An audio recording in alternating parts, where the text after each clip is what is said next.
Today I'm going to do Lady Gaga's birth chart, and I was looking at it before I made this video for about 15 minutes, and I see that it's very synchronized with her personality. Okay, starting off with Gemini rising. Okay, in the last degrees of Gemini, 28 degrees of Gemini. Okay, Lady Gaga is a multi-talented person. She has multiple talents, could sing, could play piano, could dance. She has a very odd dressing and appearance on stage, and she's got it here on Gemini rising. And Gemini is a multi-talented sign that does multiple things at the same time. Okay, and we could certainly see that about her. Although Cancer makes majority of her first house of self and personality and ego. Now, one thing that stood up for me, the first thing I saw was the stellium that she has here in the 10th house of reputation and of public persona, where she has the sun. She's got to be the boss. She's got to be the star of the show. People have to perceive her that way. 7 degrees in Aries, the pioneer. She also has Venus, 24 degrees in Aries, the pioneer, in the 10th house. And she also has the North Node 1 degrees, but in Taurus, but it falls in the 10th house, which is her direction in life.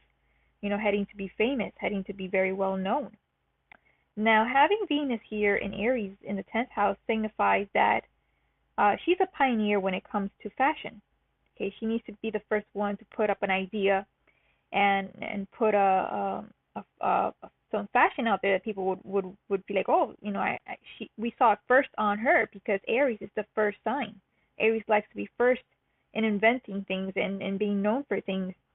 So that this Venus here in Aries could mean that she likes to be the first one to be known to doing certain things. Okay, and having here in the 10th house, she's certainly known for that. Now, Lady Gaga has 2 planets here in the 9th house of religion, of higher knowledge, and of travel, and of expansion, of knowing, of wisdom. And she's got Pisces here, the artist. Okay, the sign is known as the artist.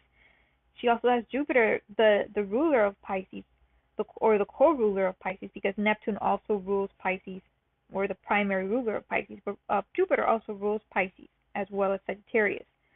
But having Jupiter here, which is expansive, in the 9th house, the house that he actually rules, could mean that there's a profound knowledge of the occult, of the esoteric, since Pisces dwells on the 12th house of the unknown, okay, and of the hidden. And she also has Mercury here, 18 degrees in Pisces, which can mean she's a good channeler with esoteric things and occult things. Majority of all, if not all, of her videos have to do with occult symbolism, okay, and trying to give some sort of message. And Mercury is the messenger, okay, so there's like some sort of message being revealed in every single video of hers that only the subconscious could pick out, and Pisces rules the subconscious. Having here in the 9th house could mean that she's sort of like a master in that and portraying and channeling that, although she's not the one that comes up with all these symbolisms. You know, there's people around her, that the ones that are doing it. She's like the perfect candidate to channel it. Now, speaking of the occult, she's got the moon in Scorpio in the 5th house of creativity and creative projects and romance and fun. So the way she thinks like a Scorpio. Okay, she thinks very very deep thinker. And again, this goes on to, you know, the 9th house and, you know, the 2 planets she has there, and also fortifies this energy of being mysterious, being deep, and being esoteric in nature. And Pluto is the ruler of Scorpio, and Pluto happens to be 6 degrees in Scorpio here as well, in the 5th house of creativity, creative projects, music, and relationships. So having Pluto here could give her a lot of power when it comes to writing lyrics, when it comes to writing music, when it comes to producing, you know, stuff. This is the house of Leo, and Scorpio falls here, and all her songs are very occult-like. Plus, she got the moon here. Now, she has Neptune, and she also has Mars in Capricorn. Okay, in the 7th house of partnerships, of contracts, and of other people. Okay, and having Neptune in Capricorn symbolizes a musician, because Neptune is the musician and Capricorn rules music. Okay, so this is something that also pertains to, you know, her love of music and of being involved in music. Okay, although the seventh house has to do with other people. Okay, but having a Neptune here in the seventh house means that she she will tend to be getting into fantasy relationships, like relationships. I would say like Mariah Carey, because Mariah Carey has the same placement she does. She has Neptune in the seventh house, and Mariah Carey got married to Tony Montola, and it was like a fairy tale wedding. So she tends to attract that sort of vibration when it comes to love and relationships. They're pretty much dreamlike. Okay. Now she also has Mars here, so she's very assertive when it comes to relationships. She likes to have her own way. She likes to probably assert her willpower over people, her audience, and it's also in Capricorn, which is very goal oriented, because she likes to climb to the top. Now she's got Saturn 9 degrees in Sagittarius in the sixth house, and she also has 22 degrees of Uranus in the sixth house of work, of routine, and she needs to have structure in her life. Okay, and this is something that could probably be an obstacle for her. Okay, having the same routine. And I spoke about this with Keanu Reeves' chart yesterday, which Pisces fell in the sixth house. And Pisces is like Sagittarius. Pisces doesn't like timetables. They don't like schedules. They don't like a certain routine that they have to follow, or else they get cut off or something. They need to have their own schedule. Sagittarius is just like Pisces because they're both ruled by Jupiter, the lucky planet of expansion and of freedom. So she's got Saturn here, 9 degrees, and that's probably an obstacle for her, having a set routine. However, her routine is constantly changing, which is kind of like the opposite of Saturn. Okay, she's got Uranus here, 22 degrees in Sagittarius. And Uranus does like to be in Sagittarius, although he rules Aquarius. But he likes to be in Sagittarius because Sagittarius has that in common with Aquarius. They both like freedom and independence.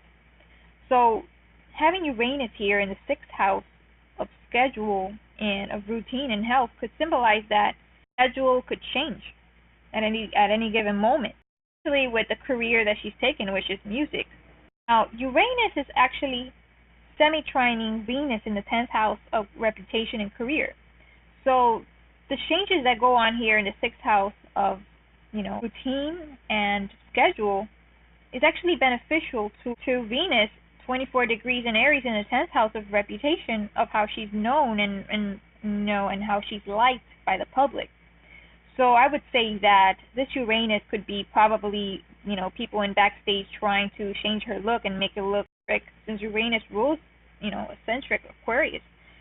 And it aids her in her image in the 10th house, okay, by how people know her, the pioneer of dressing, a certain way and in doing certain things, okay. Now, Mercury and Jupiter are semi-trining the Moon and Pluto here in the 5th house of creativity. So this is a water house. Well, this is a water constellation, and this is also a water constellation. So they're trining each other, and these two planets are semi-trining these two planets. So it's kind of like an aid and an easy and harmonious energy, harmonious angle. So whatever she does here in religion, in higher knowledge, she channels it through the 5th house of creativity, and I guess people could see that, and it's beneficial for her. It's a beneficial energy, and she's liked for that. The fact that she's got to really structure her schedule, and it's been an obstacle for her forever, it's actually beneficial to her because it makes her the star. Okay, having discipline here in the 6th house, it's actually semi-trining the Sun in the 10th house. Okay, it's 9 degrees Saturn Sagittarius in the 6th house of work, and schedule is trining 7 degrees of the Sun here in the 10th house of reputation, career, and what you're known for. So the bright sun, the bright star here in the 10th house could mean that it's aided by, Saturn here, being the drill sergeant in the 6th house, getting her, in place. So she could have everything in place, practice on the piano, practice on your vocals, practice on your dance, practice on writing music, and you will be the star here in the 10th house. So this has been Lady Gaga's natal chart. If you want your natal chart read, please go to the description below, and I'll be happy to assist you. I hope you have a great day, guys. Namaste. Hey guys, check out my music channel where I write my own music, sing and play piano. Make sure to subscribe.